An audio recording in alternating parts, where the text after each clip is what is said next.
तुम्ही टेक्स्टबुक पाहू नका. हा, टेक्स्टबुक पाहू नका. आपण समोर तुमच्या मोबाईलमध्ये जी स्क्रीन आहे किंवा तुम्ही लॅपटॉप समोर बसला असाल किंवा टीव्ही समोर असाल तर तुमच्या समोर एक स्क्रीन प्रेझेंट झालेली आहे. आपल्या धड्याचं नाव आहे, पाठाचं नाव आहे गतीचे नियम, आणि आपण शेवटच्या टप्प्यामध्ये आलो होतो या टॉपिकमध्ये, न्यूटनचे गतिविषयक नियम. आणि आपण न्यूटनचा पहिला नियम गतिविषयक, दुसरा नियम आणि दुसरा नियम पर्यंत शिकलो होतो. तिसऱ्या नियमानंतर हा आपला टॉपिक संपणार आहे. आज बहुतेक करून हा टॉपिक संपेल. काही शंका असतील तर तुम्ही मला पुढच्या लेक्चरमध्ये विचारा की सर बाबा आम्हाला ही काही गोष्टी समजल्या नाही, पुन्हा सांगाल का? काही डाऊट्स असतील तर नक्की शेअर करा. मी याच्यावर असणारा काही गोष्टी म्हणजे अभ्यास जो आहे जो तुम्हाला सोडवायला सोपा पडेल तो पण तुमच्यासोबत शेअर करणार आहे. ठीक आहे. तर न्यूटनच्या नियमाविषयी आपण जाणून घेणार आहोत. न्यूटनचे गतिविषयक नियम शिकायच्या अगोदर आपल्याला बल म्हणजे काय ते माहिती पाहिजे. बल कशाला बोलायचं, बल म्हणजे काय हे आपल्याला जर कळलं तर आपल्याला न्यूटनचे नियम शिकायला सोपं पडतं. आता बलाची व्याख्या करायची कशी? तर कोणतीही वस्तू जर आपल्याला एका जागेवरून दुसऱ्या जागी हलवायची असेल तर ती वस्तू आपण ओढतो तरी किंवा त्या वस्तूला ढकलतो तरी. म्हणजे घरात असलेलं कबड जर आपल्याला बेडरूम मधनं हॉलमध्ये शिफ्ट करायचं असेल तर त्याला आपण ढकलतो किंवा रश्शीने ओढतो. त्याला बोललं जातं बल, आणि इंग्लिशमध्ये बोललं जातं त्याला फोर्स. म्हणजे कोणत्याही स्थिर वस्तूला हलवण्यासाठी किंवा तिचं जागेमध्ये बदल करण्यासाठी आपल्याला बलाची आवश्यकता असते. अनेक वस्तू ज्या असतात त्या बल लावल्याशिवाय आपली स्वतःची जागाच बदलत नाही. मग टेबलावर ठेवलेले पुस्तक उचलायचं असेल तरी सुद्धा बल लावावं लागतं. टेबलावर कपाटातलं पुस्तक काढून टेबलावर ठेवायचं असेल तरी सुद्धा बल लावावं लागतं. मग न्यूटनने जे हे गतीचे 3 नियम शिकवले ते 3 नियम शिकवण्यापूर्वी त्यांनी बल म्हणजे काय हे सगळ्यांना पटवून दिलं. मग बल शिकायच्या अगोदर जडत्व काय असतं, ज्याला इंग्लिशमध्ये इनर्शिया बोलतात. म्हणजे काय की कोणतीही वस्तू जर एखाद्या स्थिर अवस्थेत असेल म्हणजे गतिमान असेल किंवा आहे त्या ठिकाणी स्थिर असेल, ती स्वतःहून स्वतःची जागा बदलत नाही, त्याला बोलतो आपण जडत्व. म्हणजे फिरणारा पंखा बटन बंद केल्या केल्या बंद थांबतो का रे? बटन बंद केलं शून्य होऊन जातो का? नाही होत. तो गतिमान अवस्थेत थोडा वेळ राहतो आणि मग थोड्या वेळाने तो थांबतो. मग तो थोड्या वेळासाठी गतिमान अवस्थेत राहतो ना, त्यालाच बोललं जातं जडत्व. वस्तूच्या या स्वतःहून गती न बदलण्याच्या धर्माला बोललं जातं इनर्शिया म्हणजे जडत्व. वस्तूचे जडत्व हे नेहमी तिच्या वस्तुमानाशी निगडीत असते. ज्या वस्तूचं वस्तुमान जास्त तिचा इनर्शिया पण जास्त असू शकतो. वस्तुमान दाखवतात एम अक्षराने, इनर्शिया आय अक्षराने दाखवतात.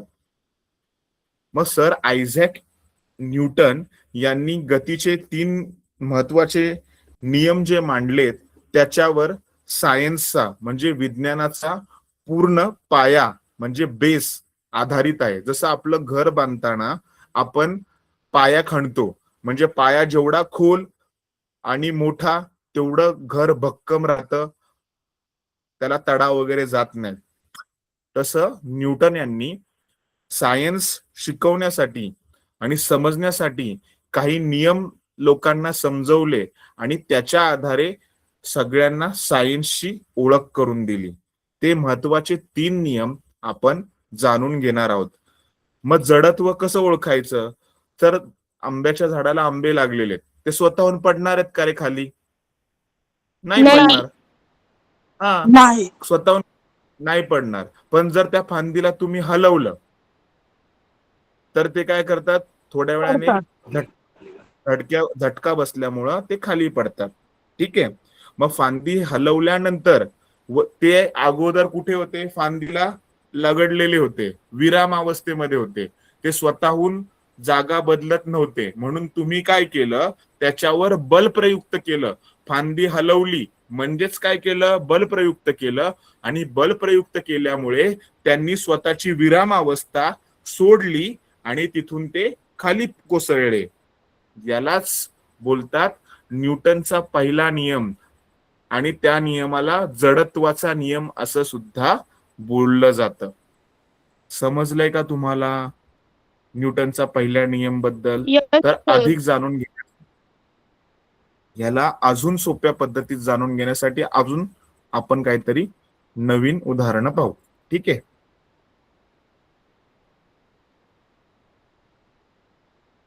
एक मिनिट, मी पुढची स्लाइड प्रेझेंट करतोय तुमच्या समोर.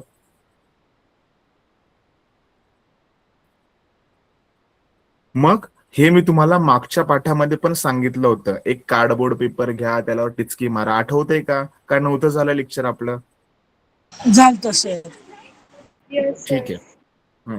तर न्यूटनचा पहिला गतिविषयक नियम आपण जेव्हा शिकणार आहोत, तर त्याचा नियम पहिला आपण पुस्तकात जे वाक्य लिहिलंय, जो नियम लिहिलाय, तोच नियम आपण परीक्षेमध्ये लिहिणार आहोत. पण तो नियम सोपा वाटावा, एकदम सोपा समजावा तुम्हाला, म्हणून मी त्याला सोपं करून तुमच्या समोर मांडलेले. न्यूटनचा गतिविषयक पहिला नियम म्हणजे जडत्वाचा नियम. जर एखाद्या वस्तूवर कोणतेही बाह्य असंतुलित बल कार्यरत नसेल आणि ती वस्तू स्वतःच्या अवस्थेत बदल करत नसेल, तर त्याला काय बोलतो आपण? न्यूटनचा पहिला नियम. म्हणजे विश्वात कोणतीही वस्तू जी स्वतःहून जागा बदलत नाही, जोपर्यंत आपण कोणतंही बाह्य बल लावत नाही, तोपर्यंत ती एक समान अवस्थेत म्हणजेच विराम अवस्थेत जर राहत असेल, तर त्याला काय बोलतो आपण? न्यूटनचा गतिविषयक पहिला नियम. जर एखाद्या वस्तूवर कोणतेही बाह्य असंतुलित बल कार्यरत नसेल, तर तिच्या अवस्थेत बदल होत नाही, म्हणजेच जडत्व तिच्याकडे आले. उदाहरणार्थ मी एक्झाम्पल दिलं होतं आंब्याच्या झाडाचं, बरोबर? आंब्याच्या झाडाला एका फांदीला आंबे लागलेले आहेत. ते आंबे स्वतःहून खाली पडणार नाहीयेत, म्हणून तुम्ही काय केलं? ते विराम आहे त्या अवस्थेत होते. मग बाह्य असंतुलित बल म्हणजे काय? त्या फांदीपेक्षा जास्त असलेलं बल तुम्ही काय केलं? त्या फांदीवर लावलं आणि ती फांदी हलवली, म्हणजे तिचं संतुलन बिघडवलं. बल जे अप्लाय केलं, जे प्रयुक्त केलं, त्याच्यामुळे काय झालं? ते आंबे तुटले आणि खाली पडले.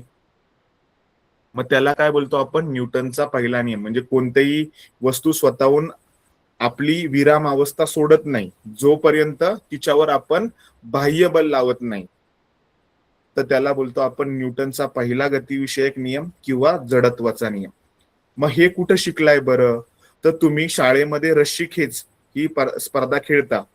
दोन्हीकडे जर समान विद्यार्थी असतील, 5 विद्यार्थी डावीकडे, 5 विद्यार्थी उजवीकडे, समान वजन असलेले, समान वस्तुमान असलेले, तर रशी उजवीकडे पण सरकत नाही आणि डावीकडे पण सरकत नाही, आहे तिथेच राहते.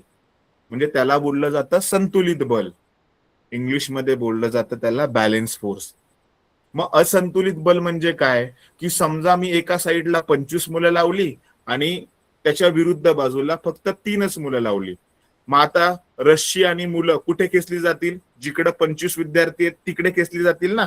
मग इथलं बल कसं झालं? असंतुलित झालं. म्हणजे वस्तूवर अनेक बले कार्यरत असूनही ती एकमेकांना निष्प्रभ म्हणजे समान करत असतील, तर त्या ठिकाणी होतं संतुलित बल. आणि जर एका साईडचं बल आपण जास्त केलं आणि दुसऱ्या साईडचं बल कमी केलं, तर त्याला बोललं जातं असंतुलित बल. मग न्यूटनचा नियम जर आपल्याला प्रात्यक्षिक करून म्हणजे प्रयोग करून शिकायचा असेल, तर एक कार्डबोर्ड पेपर घ्या पुठ्ठा, एक ग्लास घ्या, त्याच्यावर नाणं ठेवा आणि त्याला टिचकी मारा. तो कार्डबोर्डचा पेपर आहे ना, तो पुढे सरकतो. नाणं आपली विरामावस्था सोडत नाही. कार्डबोर्ड पेपरचा सपोर्ट नाहीसा झाल्यावर तो कशामध्ये पडतो? ते नाणं जे कशामध्ये पडतं? ग्लासमध्ये पडतं. इथे आपण न्यूटनचा पहिला नियम पाहिला की नाण्याने स्वतःहून जागा बदलली नाही, जोपर्यंत कार्डबोर्ड पेपरवर आपण बल प्रयुक्त केलं नाही. जसं कार्डबोर्ड पेपर हटला, त्याची विराम अवस्था निघून गेली आणि तो कशामध्ये पडला? ग्लासमध्ये पडला. काचेच्या, बघा तुमच्या समोर स्क्रीनमध्ये नाण्याचा प्रयोग दिलेला आहे. काचेच्या ग्लासवर एक पुठ्ठा व नाणे ठेवून पुठ्ठ्याला टिचकी मारल्यास पुठ्ठा पुढे जातो व नाणे जडत्व स्वतःची विरामावस्था सोडत नाही, त्यामुळं काय पडतं, ते नाणं ग्लासमध्ये पडतं. तुम्ही जर जास्त जोरात टिचकी मारली ना त्या कार्डबोर्ड पेपरला, ते नाणं आणि कार्डबोर्ड पेपर बाहेर जाईल. त्यामुळे तुमची टिचकी एवढी हळू असली पाहिजे की फक्त कार्डबोर्ड पेपर हल्ला पाहिजेत. ठीक आहे. उभं नाणं ठेवलं आणि टिचकी मारली तर नाणं आणि ते घरंगळून जाईल. ह्याला पेशन्स लागतात, थोडा वेळ लागेल, लगेच होणार नाही. तो प्रयोग करायला थोडा जास्त वेळ लागतो. तुम्ही केला प्रयोग तर तुम्हाला नक्की कळेल. ठीक आहे. थोडा 2-3 वेळा चुकेल, पण एक वेळ अशी येईल, आडवं नाणं ठेवलं आणि टिचकी मारली बरोबर, तर फक्त पुठ्ठा पुढे सरकतो आणि नाणं बरोबर ग्लासमध्ये पडतो. मग अशा ठिकाणी न्यूटनचा पहिला नियम आपल्याला पाहायला मिळतो. ठीक आहे. ती वस्तू विरामावस्थेत असल्यास स्थिरच राहते, ती वस्तू गतीत असल्यास एक समान गतीमध्ये राहते आणि सरळ रेषेत पुढे राहते. म्हणजे विश्वामध्ये कोणती वस्तू विरामावस्थेत असेल तर ती कायम विरामावस्थेतच राहते. जोपर्यंत त्याच्यावर आपण बाह्य बल प्रयुक्त करत नाही तोपर्यंत ती विरामावस्था सोडत नाही. एखादी वस्तू जर गोल गोल फिरते, गोल गोल फिरते, जसा फॅन कंटिन्युअसली फिरतोय फिरतोय फिरतोय, जोपर्यंत आपण बटन बंद करत नाही, म्हणजे बाह्य बल बटनावर लावल्यामुळे इलेक्ट्रिसिटी बंद होते, म्हणजे मिळणारा बल संपतो आणि मग ती वस्तू विरामावस्थेमध्ये येते. जोपर्यंत बल लावत नाही तोपर्यंत ती फिरतच राहते. याला बोलतो आपण न्यूटनचा पहिला नियम. समजलाय का सर्वांना? पुढे जायचं? Yes sir. Yes sir. ठीक आहे. मग न्यूटनचा गतीविषयक दुसरा नियम, तो कशाची ओळख करून देतो? संवेगाची ओळख करून देतो. संवेगाची ओळख म्हणजे काय, ते सूत्र पण मी तुम्हाला दिलेलं आहे. आपल्या समोर एक चित्र दाखवलेलं आहे. तुम्ही क्रिकेट खेळला असाल, बरेच जण प्लास्टिकच्या चेंडूने खेळला असाल, टेनिसच्या चेंडूने खेळला असाल, पण प्लास्टिकच्या चेंडूचा कॅच म्हणजे झेल पकडायला, कॅच करणं म्हणजे झेल पकडणं सोपं असतं. पण टेनिस बॉल, जो डबल टेनिस बॉल असतो, त्याचा झेल पकडायला जरा लागतं हाताला जोरात. का? तर न्यूटनचा दुसरा नियम तिथं अप्लाय होतो. जर वस्तूचं वस्तुमान कमी असेल तर चेंडू झेलणं, प्लास्टिकचा चेंडू झेलणं सोपं असतं. टेनिस चेंडू म्हणजे रबरचा चेंडू, ठीक आहे, तो झेलताना आपल्याला हाताला आघात होतो, लागतं, जास्त वस्तुमान असल्यामुळे. म्हणजे न्यूटनने काय सांगितलं की दुसरा नियम शिकताना तुम्हाला संवेग माहिती पाहिजेत. प्रत्येक वस्तूला स्वतःचा असा संवेग असतो, तो दाखवला जातो पी अक्षराने.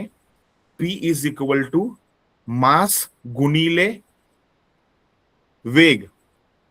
मास म्हणजे वस्तुमान गुणिले वेग, आणि वेग आपण व्ही अक्षराने दाखवतो आणि वस्तुमान आपण एम अक्षराने दाखवतो. इंग्लिश अक्षर वापरतो आपण एम वस्तुमान दाखवण्यासाठी, वेग दाखवण्यासाठी व्ही हा शब्द वापरतो.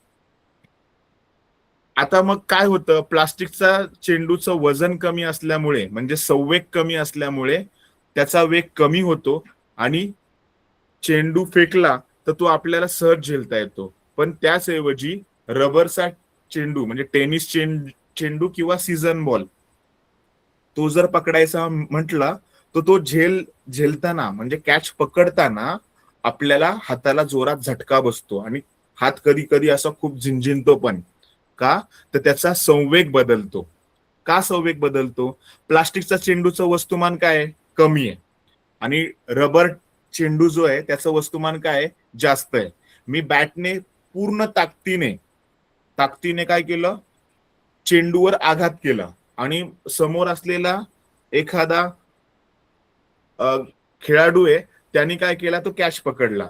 प्लास्टिकचा चेंडूचं वस्तुमान म्हणजे एम हे कमी होतं, त्यामुळे किती ताकदीने जरी मी तो बॉल मारला तर त्याचा वेग काय होतो? कमी होतो. संवेग राहतो तो कमी राहतो.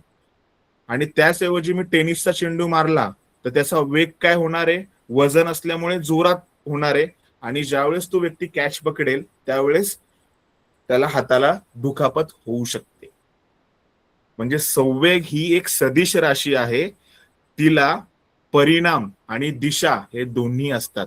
सदिश राशी म्हणजे काय, ज्याला मॅग्नेट्यूड आणि डायरेक्शन, मॅग्नेट्यूड म्हणजे परिमाण आणि डायरेक्शन म्हणजे दिशा, हे दोन्ही असतात. आणि संवेगला इंग्लिशमध्ये बोललं जातं मोमेंटम.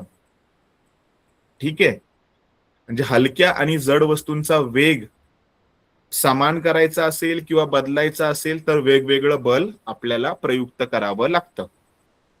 मग याच नियमाशी जोडून न्यूटनने गतिविषयक दुसरा नियम सांगितला, सूत्र सांगितलं. ते असं आहे, नियम असा आहे, संवेग परिवर्तनाचा दर प्रयुक्त बलाशी नेहमी समानुपाती असतो.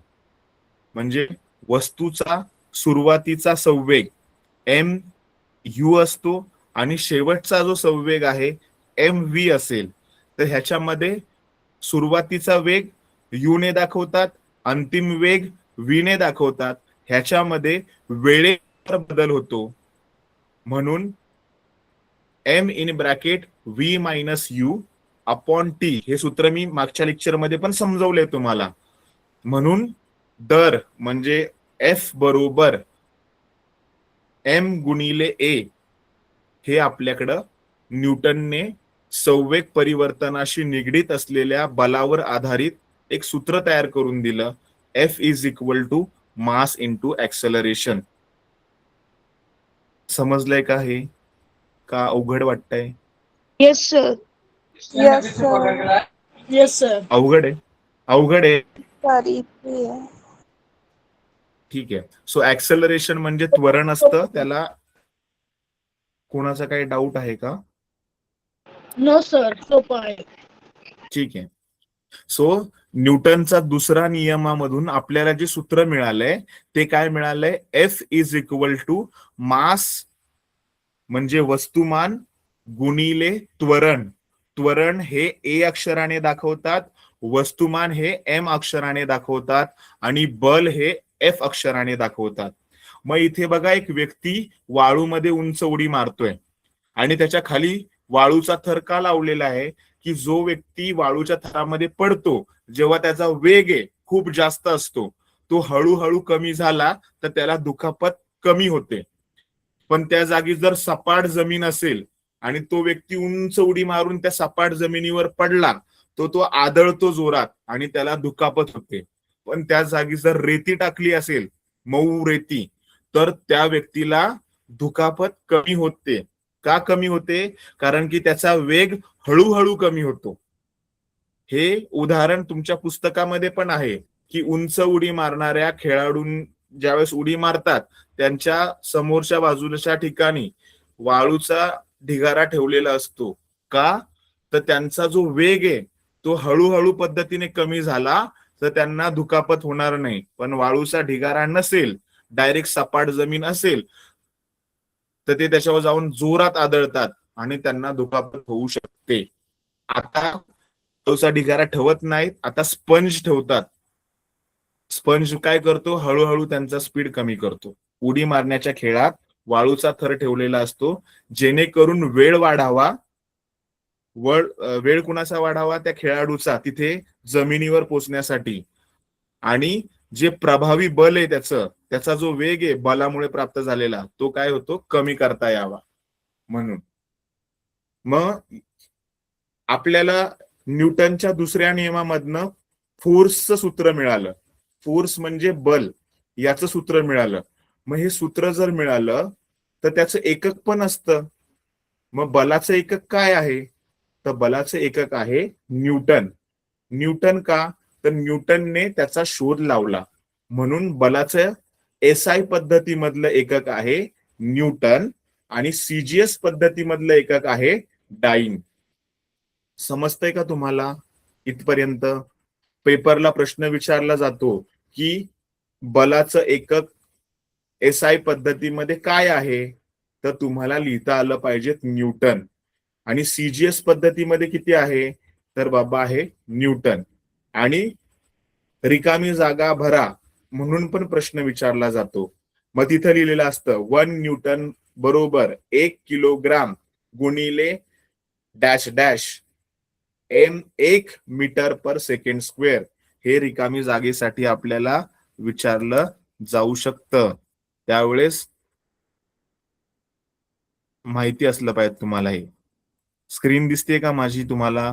तर ही गोष्ट आपल्याला, मी पेन दाखवतो रेड कलरने किंवा ग्रीन कलरने, तर हे आपल्याला रिकाम्या जाग्यामध्ये पूर्ण करा म्हणून देखील विचारलं.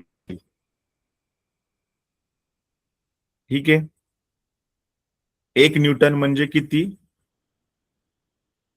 डाईन मध्ये विचारलं तर सांगता आलं पाहिजे. 1 न्यूटन बल म्हणजे अंदाजे 100 ग्रॅम वजनाचे एक सफरचंद हातावर जर ठेवलं तर जो बल आपल्याला जाणवतं त्याला आपण 1 न्यूटन असं म्हणतो. इथपर्यंत समजलंय का सर्वांना? Yes, sir. Yes, sir. ठीक आहे, पुढे जायचं मग. Yes, कारण की sir. हे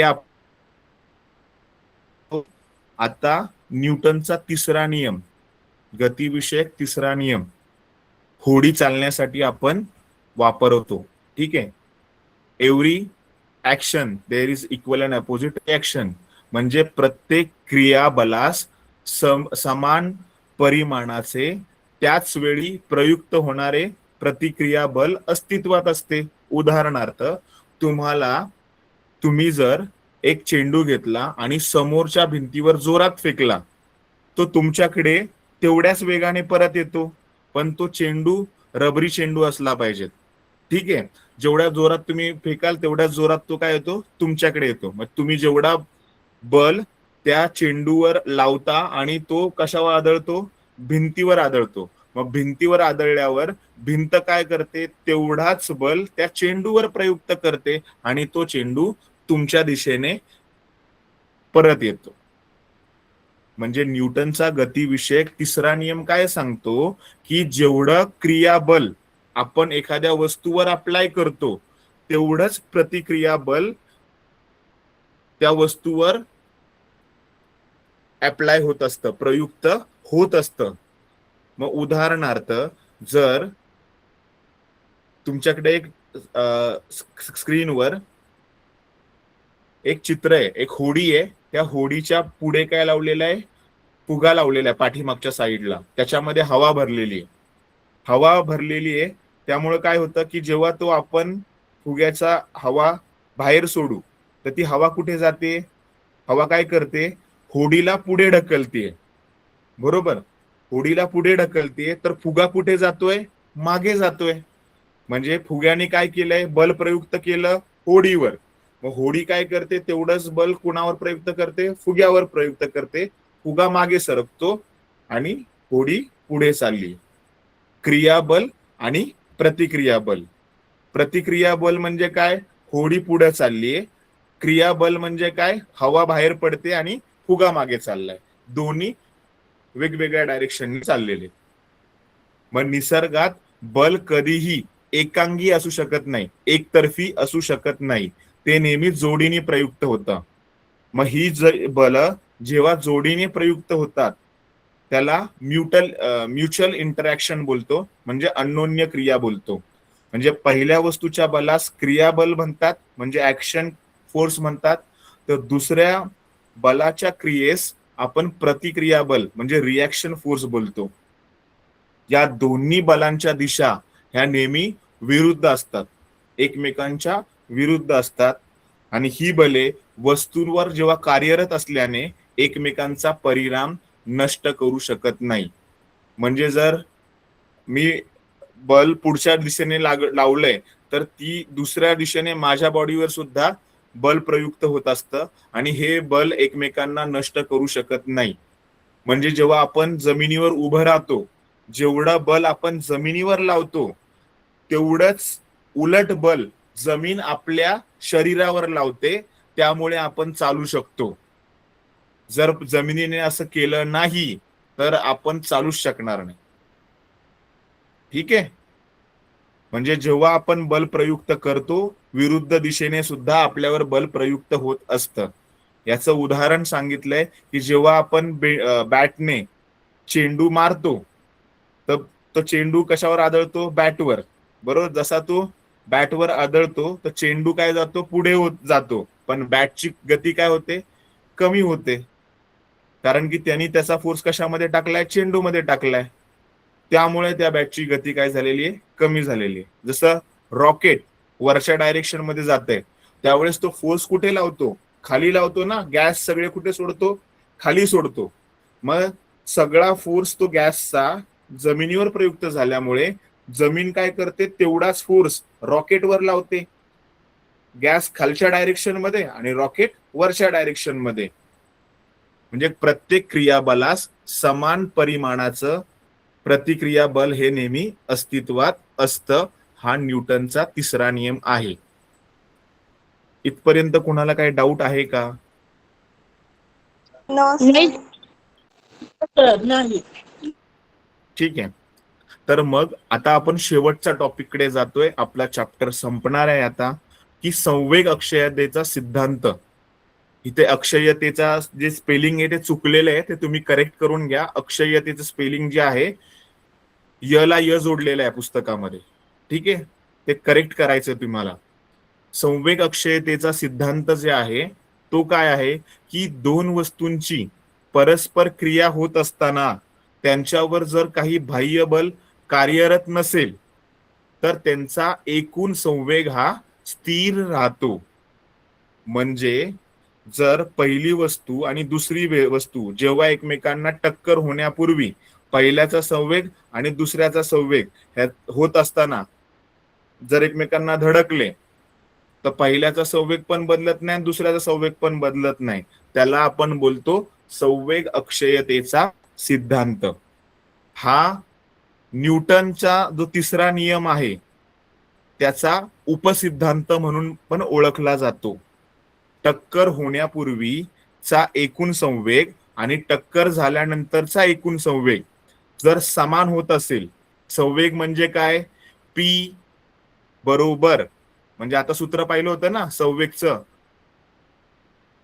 हे पाहिलेलं सूत्र, पी बरोबर इथे बघा, मास गुणिले वेलॉसिटी म्हणजे वस्तुमान गुणिले वेग. हा जर दोन वस्तू आहेत, प्लास्टिकचा चेंडू आणि रबरी चेंडू, एकमेकांकडे असे जवळ जवळ येत होते आणि दोघांची टक्कर झाली, मग पहिल्याचा संवेग पण बदलत नाही आणि दुसऱ्याचा पण संवेग बदलत नाही, टक्कर होण्यापूर्वी पण आणि टक्कर झाल्यानंतरही. तर अशा घटनेला आपण काय बोलतो, संवेग अक्षयतेचा सिद्धांत. धडक झाल्यानंतरही संवेग नष्ट होत नाही, तो वस्तूंमध्ये पुनर्वर्तित होतो, म्हणजे रिडिस्ट्रीब्युटेड होतो. त्याला काय बोलतो आपण, संवेग अक्षयतेचा सिद्धांत. कन्झर्वेशन म्हणजे तो स्थिर होतो. म्हणजे काय, एक वस्तू डावीकडून म्हणजे स्पियर म्हणून दाखवलेली आहे तुम्हाला, लाल चेंडू दाखवलाय आणि निळा चेंडू दाखवलाय. निळ्या चेंडूचा वेग किती आहे सुरुवातीचा, u1, आणि लाल चेंडूचा सुरुवातीचा वेग किती आहे, u2. टक्कर होण्यापूर्वी लाल चेंडू निळ्या चेंडूकडे येतोय आणि निळा चेंडू लाल चेंडूकडे चाललाय. टक्कर अजून झालेली नाही, दोघांचा वेग u1 आणि u2 होता. ठीक आहे, सूत्र आहे m इंटू u1 म्हणजे m1 इंटू u1 आणि m2 इंटू u2. पण दोघांची टक्कर झाली, एक उजवीकडून डावीकडे येत होता, एक डावीकडून उजवीकडे येत होता. टक्कर झाली तर लाल चेंडू पाठीमागा गेला, निळा चेंडू पण पाठीमागा गेला. ठीक आहे, पण दोघांचं वस्तुमान म्हणजे मास हे दोन्ही सेम असल्यामुळे इथे काय झाला, वेग बदलला नाही, संवेग बदलला नाही. तर याला बोलतो आपण संवेग अक्षयतेचा सिद्धांत. आणि संवेग अक्षयतेचा सिद्धांत कुठे घडतो, तर क्लोज सिस्टम मध्ये, म्हणजे विश्वातील कोणत्याही बंद प्रणालीमध्ये संवेग अक्षयतेचा सिद्धांत नेहमी अक्षय राहतो. संवेग नेहमी अक्षय राहतो. अक्षय राहतो म्हणजे काय, तो बदलत नाही, जसा आहे तसाच राहतो. ठीक आहे, मग ह्याचं एक उदाहरण सांगतोय की कॅरम मध्ये जेव्हा आपण कॅरम खेळताना स्ट्रायकरने स्ट्राईक करतो, तर एक स्ट्रायकर काय करतो, जोरात जातो आणि लाल सोंगटीला किंवा पांढऱ्या सोंगटीवर जाऊन आदळतो. ठीक आहे. स्ट्रायकर कुठं थांबतो आहे त्या ठिकाणी. जेव्हा तो सोंगटीला जाऊन आदळतो तर स्ट्रायकर आपल्या जागीच राहतो आणि तो आपला वेग कशामध्ये टाकतो, सोंगटीमध्ये टाकतो. मग सोंगटीच फक्त पुढे जाते आणि जो होल आहे त्या होलमध्ये किंवा होलमध्ये जाऊन पडते. मग या ठिकाणी काय झालं की स्ट्रायकरचा संवेग कशामध्ये कन्झर्व झाला, सोंगटीमध्ये कन्झर्व झाला आणि सोंगटी काय गेली पुढे जाऊन पॉकेटमध्ये किंवा त्या कप्प्यामध्ये जाऊन पडली. ठीक आहे. स्ट्रायकरला काय दिला होता आपण, संवेग. तो संवेग काय करतो, कशामध्ये पुनर्वर्तित होतो, सोंगटीमध्ये पुनर्वर्तित होतो. स्ट्रायकर जागेवरच थांबतो आणि सोंगटी कुठे जाऊन पडते, पॉकेटमध्ये जाऊन पडते. मग तिने काय केला, आपला संवेग दुसऱ्यामध्ये बदलला आणि दोघांना स्थिर केलं. म्हणजे दोन वस्तूंची परस्पर क्रिया होत असताना त्यांच्यावर जर काही बाह्य बल कार्यरत नसेल तर त्यांचा वेग स्थिर राहतो. त्याला बोलतो आपण संवेग अक्षयतेचा सिद्धांत. समजलंय का? Yes, sir. मग संवेग अक्षयतेचा सिद्धांत जर आपण शिकलो तर हा कुठे होतो बरं, कुठे वापरला जातो? तर इथे एक चित्र दिलेलं आहे बंदुकीचं आणि गोळीचं. ठीक आहे. जेव्हा बंदुकीतनं गोळी निघते, ठीक आहे, तर गोळीचा स्पीड आहे V1, म्हणजे गोळी निघते पुढच्या बाजूला. बंदूक थोडीशी पाठीमागच्या बाजूला प्रतिक्षेप होते, म्हणजे मागच्या साईडला सरकते. का? तर गोळी पुढच्या डायरेक्शनला गेली तर बंदूक थोडीशी मागे सरकते, कारण की संवेग अक्षयतेचा सिद्धांत स्थिर करण्यासाठी. इथे ए आणि बी वस्तूंचे वस्तुमान, म्हणजे बंदुकीचं वस्तुमान जर M1 असेल आणि गोळीचं वस्तुमान M2 आहे, बंदुकीचा सुरुवातीचा वेग U1 आणि गोळीचा सुरुवातीचा वेग U2 कन्सिडर केला तर संवेग अक्षयतेचा सिद्धांत काय सांगतो की सुरुवातीचा वेग आणि शेवटचा वेग ह्याच्यात जर बदल होत नसेल तर त्याला बोलतो आपण संवेग अक्षयतेचा सिद्धांत. मग जेव्हा आपण गोळी मारली M1 U1 plus M2 U2 ह्याची व्हॅल्यू अंतिम वेगाशी जोडत असेल M1 V1 plus M2 V2 याच्याशी समरूप होत असेल तर या ठिकाणी संवेग अक्षयतेचा सिद्धांत आपण वापरलेला आहे. गोळी झाडण्यापूर्वी संवेग 0 असतो. ठीक आहे. सुरुवातीचा वेग बंदुकीचा पण 0 असतो आणि गोळीचा पण 0 असतो. पण जेव्हा गोळी झाडली जाते तेव्हा गोळी पुढे सरकल्यामुळे बंदूक मागे सरकते. का? तर तो वेग बॅलेन्स करण्यासाठी, अक्षय करण्यासाठी. गोळी पुढे गेल्यावर संवेग 0 राखण्यासाठी बंदूक कुठे सरकते, मागे सरकते. त्यालाच आपण प्रतिक्षेप असं म्हणतो. समजलंय का संवेग अक्षयतेचं सूत्र आणि सिद्धांत? Yes, sir. मग ह्या सगळ्या नियमांच्या जो आपण समरी पाहिली, रूल्स पाहिले, हा टॉपिकची पूर्ण जर्नी केली आपण, तर ह्याच्यात काय शिकलो आज आपण ते पाहूया. की आपण न्यूटनचा पहिला नियम शिकला, त्याला जडत्वाचा नियम असं म्हणतात. दुसरा नियम शिकलो, त्याला संवेगाचा नियम असं म्हणतात. तिसरा नियम शिकलो, त्याला क्रिया प्रतिक्रिया बलाचा नियम असं म्हणतात.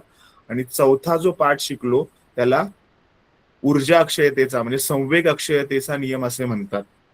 म्हणजे वस्तूची गतीची अवस्था स्वतःहून बदलत नाही, त्याला जडत्व असं म्हणतात.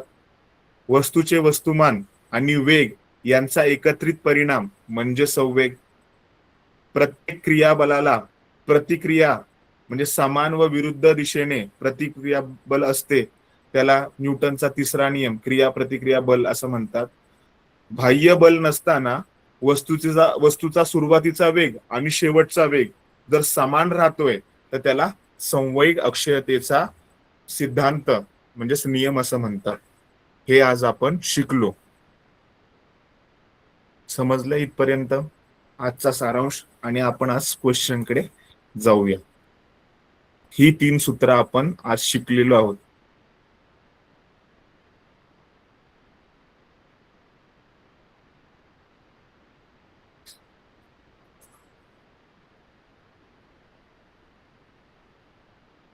शिकलोय, फॉर्म्युला शिकलोय, हे सगळ्या गोष्टी आज आपण 3 गोष्टी शिकलोय आणि कोणकोणत्या संकल्पना पाहिल्यात ह्याची मी एक लिस्ट बनवली आहे 10 पॉइंट्सची.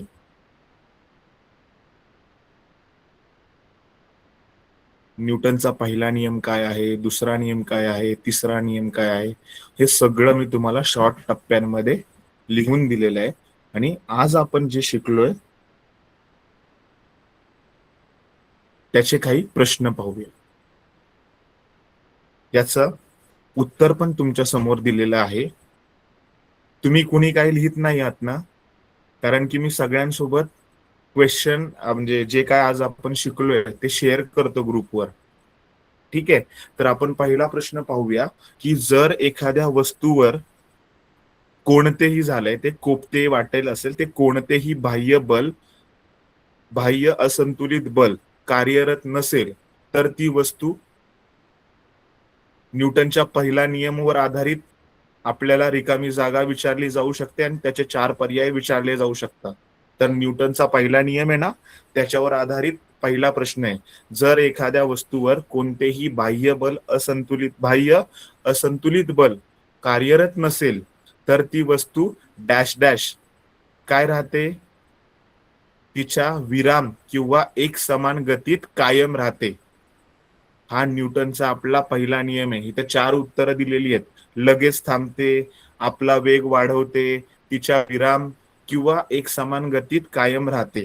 हे उत्तर पाहिजेत. आपली दिशा बदलत नाही, दिशा सतत बदलणार नाही. दुसरा प्रश्न असा आहे की वस्तूचे जडत्वला इंग्लिशमध्ये बोललं जातं इनर्शिया, खालीलपैकी कोणत्या गोष्टीवर अवलंबून असते. इनर्शियाचं सूत्र काय होतं? इनर्शिया म्हणजे मास, स्वतःहून तू आपली जागा बदलत नाही, फक्त वेगावर. उत्तर चुकीचं असेल, वस्तूच्या वस्तुमानावर. हे उत्तर बरोबर आहे. इनर्शिया कशावर अवलंबून असतो? वस्तूच्या वस्तुमानावर. हा प्रश्न बहुतेक वेळा प्रत्येक परीक्षेत विचारला जातो. वस्तूचे जडत्व खालीलपैकी कोणत्या गोष्टींवर अवलंबून असते? तर आपलं उत्तर पाहिजे वस्तूच्या वस्तुमानावर. येस.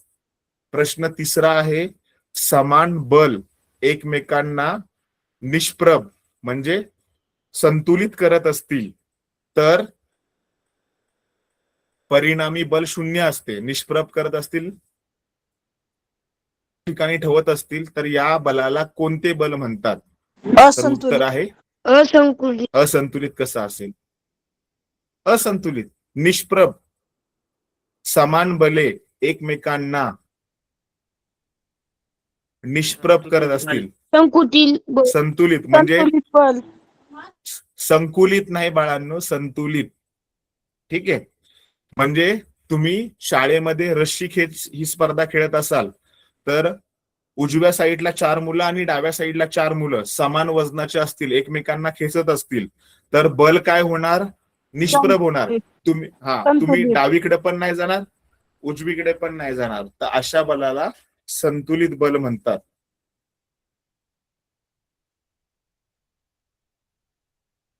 पुढचा प्रश्न काय आहे की संवेगाचे सूत्र खालीलपैकी कोणतं आहे? बघा, आज जे शिकलोय ते सूत्रांवर आधारित आपल्याला प्रश्न विचारले जातात, तर माहिती असावं.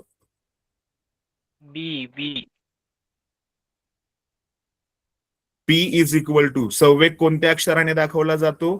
पी अक्षराने दाखवला जातो. इंग्लिशचं पी अक्षर आपण संवेग या सूत्रासाठी वापरतो. संवेगला इंग्लिशमध्ये मोमेंटम बोलतात. ठीक आहे, so momentum is equal to mass into velocity.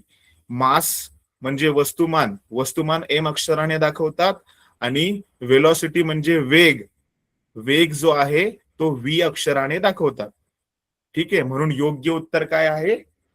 बी आहे. मी इथे उत्तर पण तुम्हाला दिलेलं आहे जेणेकरून तुम्हाला हा टॉपिक किती महत्वाचा आहे, आपण काय अभ्यास करायचा आहे हे तुम्हाला माहिती पाहिजे.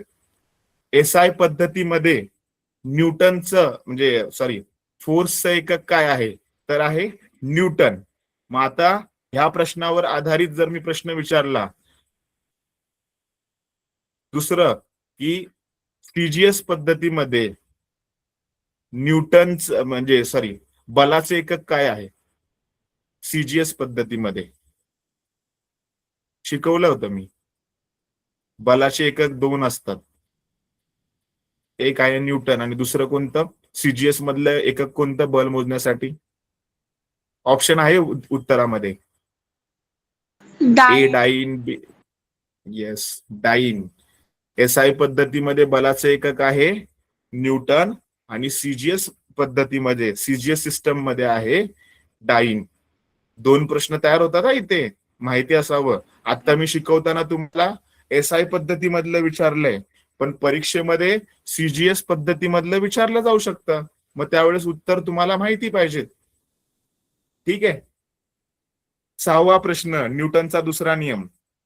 बरोबर ना? संवेग परिवर्तनाचा दर. तुमचा नियम जर पाठ असतील तर तुम्हाला लगेच कळतं की पहिला नियम कोणता, दुसरा नियम कोणता. संवेग परिवर्तनाचा दर प्रयुक्त बलाशी समानुपाती असतो. हा न्यूटनचा कितवा आणि कोणता नियम आहे? तर न्यूटनचा दुसरा नियम आहे हा. गुरुत्वाकर्षणाचा नियम नाही हा. ठीक आहे, समजलंय का इथपर्यंत? Yes sir. येस हो. ठीक आहे. Yes sir. नेक्स्ट, रॉकेटचे म्हणजे अग्निबाणाचे आकाशात झेपावणे हे न्यूटनच्या कोणत्या नियमाचे उदाहरण आहे? हा प्रश्न खूपदा विचारला जातो. सोपा प्रश्न असतो परीक्षेमध्ये. सगळ्या मुलांना, ज्यांना खूप सायन्स अवघड जातं, ज्यांना सायन्स खूप अवघड जातं पण पास होण्यापुरता काही प्रश्न असतात सोपे सोपे, तर त्यातला हा सोपा प्रश्न आहे. अग्निबाणाचं आकाशात झेपवणं म्हणजे रॉकेटचं आकाशात झेप घेणं हे न्यूटनच्या कोणत्या नियमाचं उदाहरण आहे? तर तिसऱ्या नियमाचं उदाहरण आहे, क्रिया प्रतिक्रिया बल. रॉकेट काय करतं? क्रिया काय करतं? सगळे गॅस जमिनीवर स्प्रेड करतं.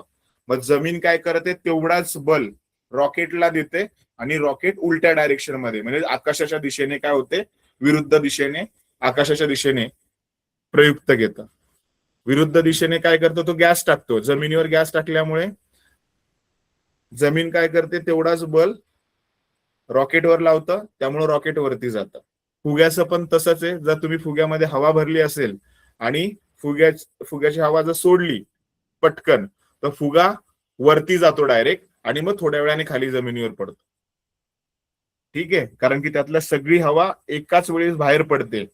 मग तो बल काय करतो? जमिनीवर लावतोय. जे हवा काय करते?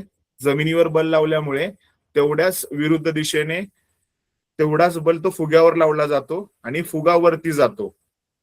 आणि एकदा का हवा संपली की फुगा पुन्हा खाली पडतो. ठीक आहे, जोपर्यंत हवा आहे तोपर्यंत फुगा वरती जातो. हवा संपली पटकन खाली पडतो. दुसरा आहे क्रिया प्रतिक्रिया बल. याविषयी खालीलपैकी कोणते विधान सत्य आहे? तर उत्तर माहिती पाहिजेत की क्रिया प्रतिक्रिया बल हे नेहमी समान असतात. ठीक आहे, तर ह्याचं उत्तर आहे सी.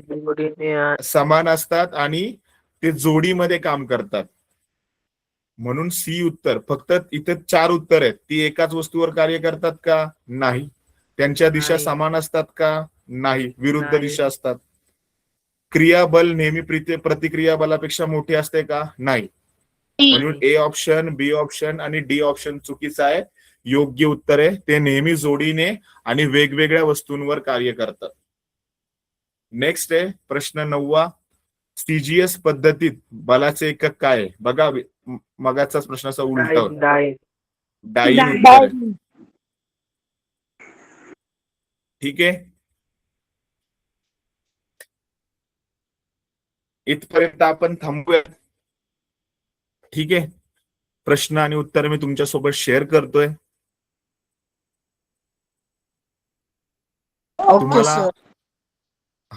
तुम्हाला आजच्या लेक्चर मधला काही डाऊट आहे का? काही विचार आहे का? किंवा तर मला गोष्ट समजली नाही असं काय आहे? हो sir. No, sir, no doubt. ठीक आहे. कोण मला सांगेल का की आपण सुरुवात कशापासून केली होती, काय काय शिकलो आज? कोणी एकाने काय शिकलो आज? चुकलं आपण तरी हरकत नाही. न्यूटनचे 3 नियम शिकलो. ओके. हा, पण त्याच्यामध्ये न्यूटनच्या 3 नियमामध्ये तू नवीन कोणता फॉर्म्युला शिकला? न्यूटनच्या कुठल्या नियमामध्ये एक फॉर्म्युला शिकलो आपण? पहिल्या का चौथ्या? चौथ्या. 4 नियम होते न्यूटनचे. नाही. 3 होते मग सर. कोणत्या? 3. मग कोणत्या नियमामध्ये आपण एक सूत्र शिकलो आणि ते सूत्र कोणतं होतं? मी जाणून बुजून बोललो. चौथ्या. न्यूटनचे फक्त 3च नियम आहेत. दुसरा नियम, संवेग परिवर्तनाचा दर हा प्रयुक्त बलाशी समानुपाती असतो. प्रयुक्त बल हे नेहमी F अक्षराने दाखवतात आणि तिथे आपण एक सूत्र शिकलो बल शोधण्यासाठी. F बरोबर वस्तुमान गुणिले वेग, सॉरी, वस्तुमान गुणिले त्वरण. F is equal to mass म्हणजे M, त्वरण A अक्षराने दाखवतो. आणि संवेगाचं सूत्र काय होतं रे? कोण सांगेल मला? संवेग कसा, कोणत्या सूत्राने दाखवतात? कोणती अक्षर वापरतात संवेग सूत्र लिहिण्यासाठी? P बरोबर M गुणिले V. P बरोबर M गुणिले M गुणिले, हा, हे माहिती पाहिजे. M म्हणजे वस्तुमान आणि V म्हणजे वेग. ठीक आहे. हा, आणि शेवटला काय शिकलो बरं? शेवटचा काय टॉपिक होता ज्याला न्यूटनचा उपप्रमेय म्हणजे उपनियम पण बोललं जातं? तिसऱ्या नियमाचा उपनियम पण बोलला जातो, उपसिद्धांत पण बोलला जातो.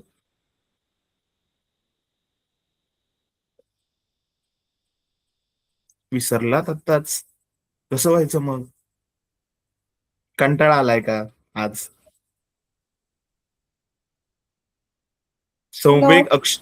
संवेग अक्षयतेचा नियम सूत्र शिकलो होतो. M1V1 अधिक M2V2 बरोबर M1U1 प्लस M2U2. म्हणजे उजवी बाजू आणि डावी बाजू हे सेम असतात. माहितीये का तुम्हाला? इथपर्यंत आपण शिकलोय. मला वाटतं तुम्ही आज खूप सगळे बोर झालाय आय थिंक. ठीक आहे.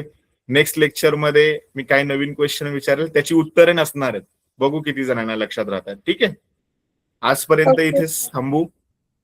Good night. Bye. Good night sir. Good night. Bye sir. Bye. Good night.